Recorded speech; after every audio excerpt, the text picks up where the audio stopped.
In projectile motion, the second most complicated type of problem is for an object that is launched upward at an angle. If you launch something this way, so say you throw a baseball and you throw it this way, it's going to make an arc. It's going to make a very specific path that we call a parabola. And that path is a combination of two things. The x direction, there again is no gravity, there's no acceleration. So the x direction is just uniform, constant speed motion sideways. And the y direction is the same as if you threw something straight up and down. It's going to slow down, stop, and speed back up on the way down. If you combine those two things, a constant horizontal motion and an up, stop, and fall back down, you get a parabola. You get exactly the arc you would expect. So let's take a look at that in this example problem. Biker guy wants to impress his friend, so he builds a 30-degree ramp and launches off of it at 40 meters per second.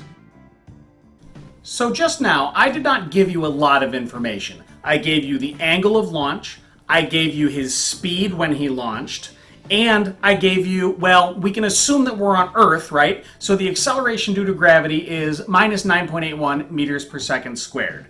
And of course, there's no acceleration in the x direction. That's one of the key ideas of projectile motion. With just angle and speed, and the fact that we're on Earth, we can answer at least 4 questions. I could ask you, how high does he go at his highest point? I can ask you, how far does he go while he's in the air? I can ask you, how long did it take? How long was he in the air? What was his hang time? And I can also ask you, what is his velocity at the top of his arc? All of those questions are easily answerable using kinematics and applying the key idea of projectile motion, that horizontal motion has absolutely no impact on vertical motion and vice versa.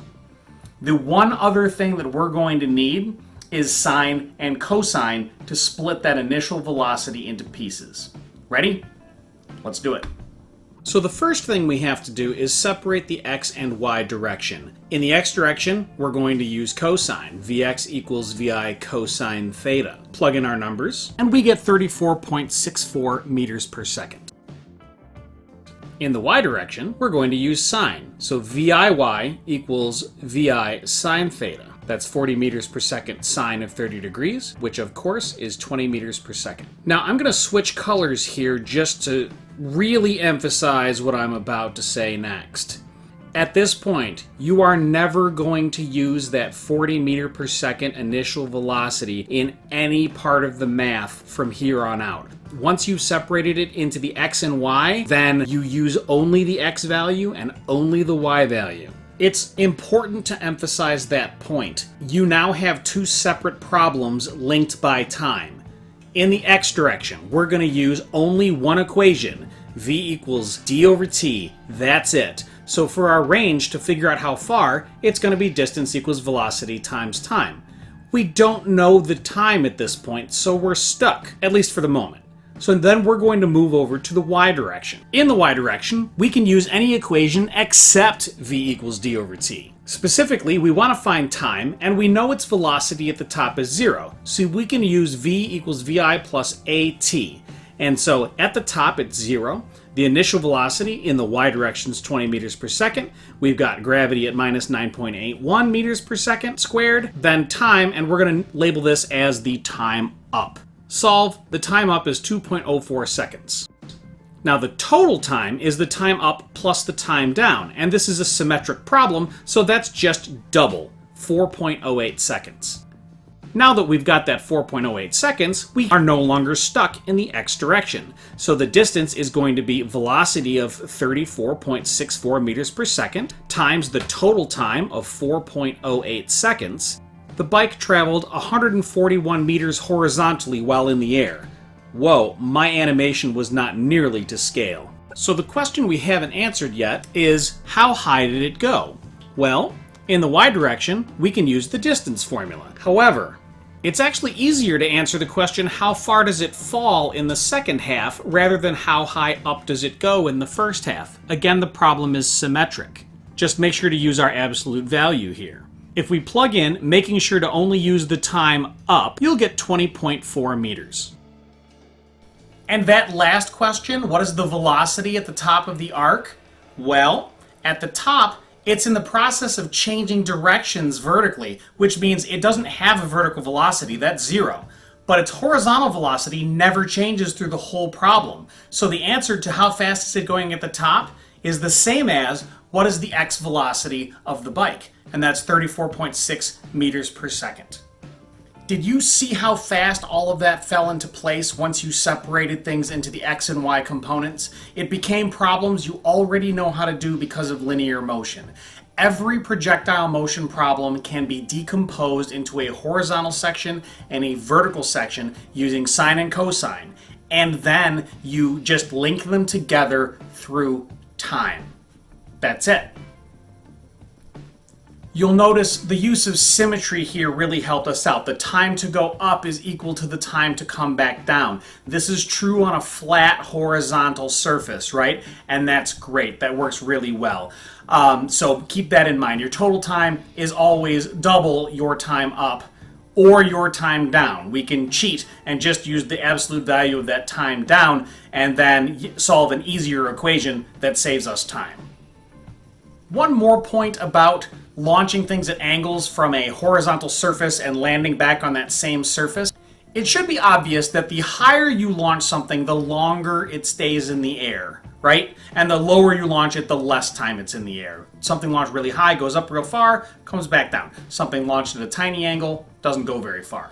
But things that are launched super high up don't move sideways all that fast. The higher your angle of launch, the less horizontal velocity you have. And what that means is that the time in the air can go up, but your range can actually get shorter if you're too high up. And it turns out that complementary angles have exactly the same range. If you launch something at 30 degrees and it hits here, launching something at 60 degrees will be in the air longer but not moving sideways as fast, and will come back down and hit the exact same spot. Complementary angles have the same range.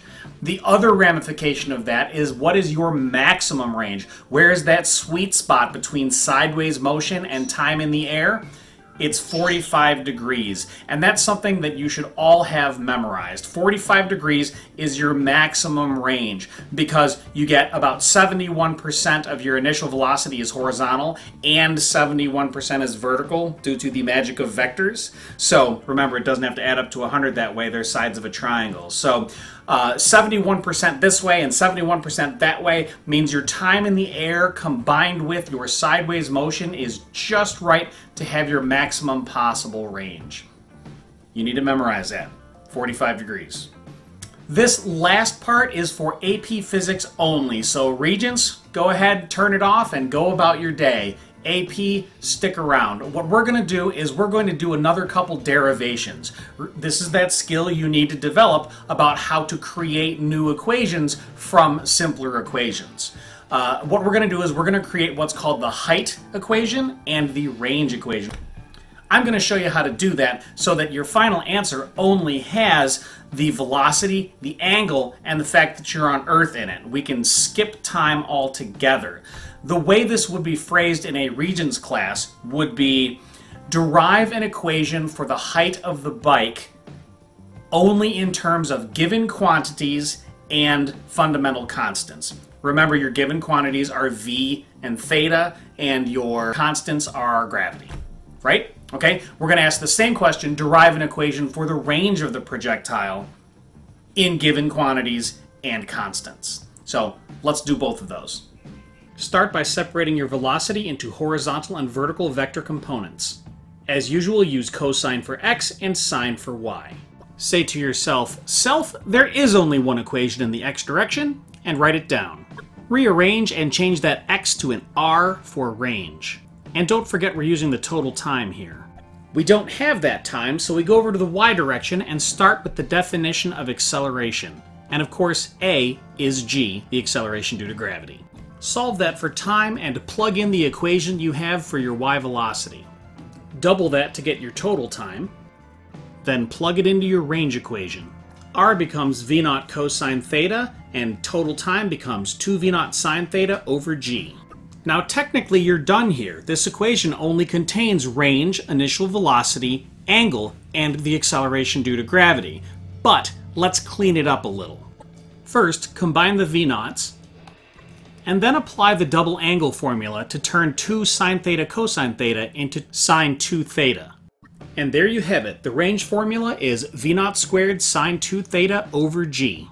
And if you inspect this equation, you'll see it behaves exactly the way we want it to. Higher speeds means a longer range, weaker gravity would mean a longer range, an angle of 45 degrees gives you a maximum range, and complementary angles give you the same range. Everything just works. Now let's do the same thing for the height formula, which is a little bit easier. First, let's cheat and steal the formula for time up from the problem we just did. Then, write down our distance formula for the height fallen, which is the same thing as the maximum height. Substitute in for our time up, and then square everything in the parentheses. Cancel a g, combine the fractions, and we are done. As you can see, it goes higher with higher velocities, and with higher angles, and where gravity is weaker, exactly as we would expect. Now, I want to emphasize that what makes AP Physics harder than Regents Physics is this type of problem, where you have to derive formulas from other formulas. That it's an expected part of the AP exam, it is a skill that you have to develop, and it is one that you only get better at with practice. So if you didn't follow that quite well enough, please go back and watch it again, and maybe again, until you've got it.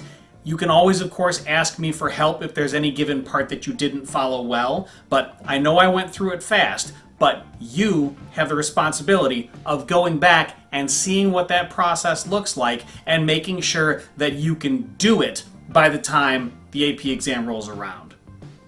See you next time.